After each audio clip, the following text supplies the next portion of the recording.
Always welcome साथियों। Digital class हमेशा आपके साथ। विद्वानों, अपनी प्रोडक्शन इंजीनियरिंग की सीरीज चल रही है। जो भी कंटेंट अब तक आपने पढ़ा है और आगे इस वीडियो में पढ़ने वाले हैं, सारा कंटेंट आपको पीडीएफ फॉर्मेट में अवेलेबल रहेगा। जिस तरह से मैकेनिकल इंजीनियरिंग, जनरल नॉलेज की अन्य सीरीज कंप्लीट अवेलेबल हैं, इस कंटेंट का इस्तेमाल आप SSC, RRB, state, JEE, GATE, BTech, MIE के एग्जामिनेशन के लिए कर पाएंगे। इससे पिछली वीडियोज़ में साथियों सीरीज़ में हम वेल्डिंग एंजॉय करते आ रहे हैं। वेल्डिंग की अलग अलग क्लासिफिकेशन पढ़ते आ रहे हैं, किस प्रकार से वेल्डिंग की जाती है, अलग अलग टाइप पढ़ते आ रहे हैं। तो यहाँ पर वेल्डिंग टेक्निक किस प्रकार से, किस तकनीक से या फिर वेल्डिंग करते हैं तो कौन सी टेक्निक इस्तेमाल की जाती है।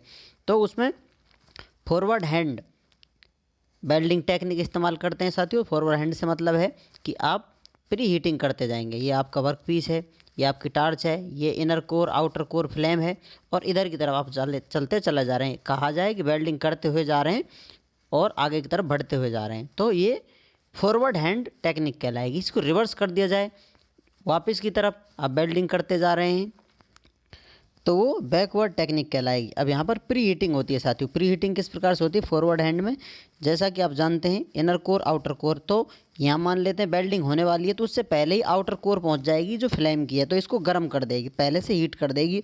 उसके बाद इनर कोर आएगी जो वेल्ड कर रही है। फिलर रोड आप इसमें इस्तेमाल करेंगे, वेल्डिंग करते हुए आ रहे हैं, तो यहाँ पर पहले प्री हीटिंग होगी और आगे की तरफ आप बढ़ते जाएंगे, वेल्डिंग से आगे निकलते जाएंगे। तो पहले से उस जोन को, उस एरिया को गर्म कर रखा जाता है, या कहें इस तकनीक से पहले ही जोन एरिया गर्म हो जाता है। अब हम विपरीत दिशा में चलना चाहें साथियों, दोनों के अपने अपने पॉजिटिव नेगेटिव इम्पैक्ट होते हैं, तो वो क्या होते हैं वो भी आप जानेंगे। Backward technique, backward hand technique आप इसे बोल सकते हैं। तो यहाँ पर क्या हो रहा है साथियों, आप वेल्डिंग करते हुए जा रहे हैं और पीछे की तरफ, इधर की तरफ, पीछे आगे कहीं भी हो सकती है, आप समझ लीजिए वेल्डिंग के कोर पर चलते आ रहे हैं। और जो आपकी फ्लेम है, इनर फ्लेम वेल्डिंग करती है, इनर फ्लेम वेल्डिंग करती है, और जो आउटर फ्लेम है वो हीटिंग करती है, क्योंकि इसका टेम्परेचर कम होता है और दूर तक होता है। इनर कोर इतनी सी है, मान लेते हैं टार्च है, तो इनर कोर फ्लेम इतनी होगी, तो आउटर फ्लेम ये होगी। तो टेम्परेचर राइज इसका भी होता है, 1000 डिग्री तक होता है, 1000 to 2000 डिग्री तक होता है, लेकिन इनर कोर है इसका 3000 डिग्री तक हो सकता है। तो ये वेल्डिंग के ज़्यादा काम हम लेते हैं, क्योंकि बहुत जल्दी वेल्डिंग कर देती है। हीटिंग, प्री हीटिंग या पोस्ट हीटिंग के लिए आउटर जो फ्लेम है काम में आती है। तो अब आप आगे की तरफ जा रहे हैं, पीछे की तरफ जा रहे हैं। आगे पीछे से मतलब है वेल्डिंग के ऊपर होते हुए या पीछे होते हुए।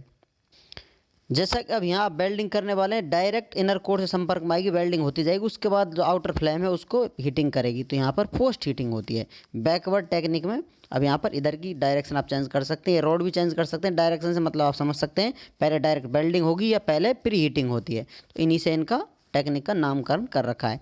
पोस्ट हीटिंग हो रही है, विल टेक प्लेस, तो इस प्रकार से post heating take place to relieve in thermal stresses. यहाँ पर जो थर्मल स्ट्रेसेज आ जाते हैं साथियों वेल्डिंग करने से, उनको रिलीव करने के लिए, राहत देने के लिए उनमें पोस्ट हीटिंग कर दी जाती है। दोनों के अपने अपने फ़ायदा हैं, अपने अपने। तो यहाँ पर क्या हो गया साथियों, अपना जो थर्मल स्ट्रेस है उनमें रिलीफ मिल गया, थर्मल स्ट्रेस नॉर्मल हो गए, न्यूट्रल कर दिए गए। अब कितने एंगल पर रखी जाते हैं, कितने पर आप रख सकते हैं, मान लेते हैं वर्क पीस है तो परपेंडिकुलर रख सकते हैं आप, तो एंगल जितना देना चाहें। प्री हीटिंग की रिक्वायरमेंट है आपकी, किस प्रकार का मटेरियल, उस हिसाब से एंगल दे सकते हैं। तो ये भी टार्च एंगल कहलाता है। तो यहाँ पर थीटा, अल्फा, बीटा, जो भी आप एक्सप्रेस करना चाहें एंगल को यहाँ रख सकते हैं। और साथियों जैसा हम गैस वेल्डिंग में एस्टिलीन गैस इस्तेमाल करते हैं, तो एस्टिलीन अपने आप खुद धमाका कर सकती है, एक्सप्लोसिव हो सकती है, इट्स बाय ऑन वेट। तो यहाँ पर साथियों एस्टोन को इसमें ऐड कर दिया जाता है, और ये एस्टोन भारी होता है, एस्टिलीन हल्की होती है। तो पहले एस्टिलीन ख़त्म होती है सिलेंडर से, फिर ये एस्टोन आता है, एस्टोन आता है बाद में। तो जिससे आपको फ्लेम में चेंज आता हुआ नज़र आएगा, पता चल जाएगा कि आपकी एस्टिलीन ख़त्म हो चुकी है और भरने की आवश्यकता है। टू अवॉइड एक्सप्लोजन, एक्सप्लोजन को अवॉइड करने के लिए इसमें एस्टोन मिला दिया जाता है। अब बात करते हैं साथियों सिलेंडर की। सिलेंडर, क्या सिलेंडर से रिएक्शन हो सकता है किसी गैस का? बिल्कुल हो सकता है। हर किसी सिलेंडर में हर किसी गैस को नहीं भरा जा सकता, कुछ ना कुछ रिक्वायरमेंट होती है, कुछ चीज़ों को मिलान कर या मैचिंग कराकर हम ये गैसें भर सकते हैं। तो पहले एक्सपेरिमेंट से ये सब प्रूवन होता है। तो स्टील सिलेंडर में क्या भरते हैं साथियों, एस्टिलीन गैस भरते हैं, क्योंकि एस्टिलीन गैस आप कॉपर में भरेंगे तो कॉपर के साथ ही रिएक्ट करती है। तो कॉपर सिलेंडर में ऑक्सीजन भरी जाती है। अब यदि आप स्टील के साथ करेंगे तो ये यहाँ पर स्टील ऑक्सीजन, इससे मेटल ऑक्साइड बनाएगी, कोरोजन, तो ये इसमें प्रॉब्लम होगी, इसके साथ जल्दी रिएक्शन कर जाती है। तो ऑक्सीजन कॉपर के साथ भरते हैं और एस्टिलीन स्टील सिलेंडर में भरते हैं।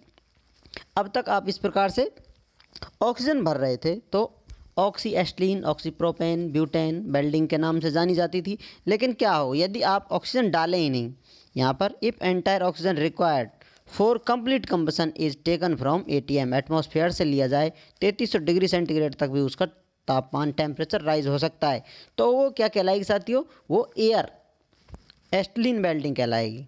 तो उसे ऑक्सी एस्टिलीन वेल्डिंग ना बोलकर एयर एस्टिलीन वेल्डिंग के नाम से जानते हैं साथियों, आप बोलेंगे। उम्मीद करते हैं विद्वानों वीडियो में दी गई अब तक की जानकारी आपको अच्छे से समझ में आई होगी। अभी भी आपका कोई कन्फ्यूजन है तो आप हमसे कमेंट कर पूछ सकते हैं साथियों। आप चाहें तो कांटेक्ट कर सकते हैं, कांटेक्ट लिंक आपको वीडियो डिस्क्रिप्शन में मिल जाएगा। वीडियो को अंत तक देखने के लिए, चैनल को सपोर्ट करने के लिए आपका दिल की गहराइयों से बहुत बहुत धन्यवाद। मिलते हैं नेक्स्ट वीडियो में, तब तक पढ़ते रहिए, व्यस्त रहिए, मस्त रहिए। जय हिंद, वंदे मातरम।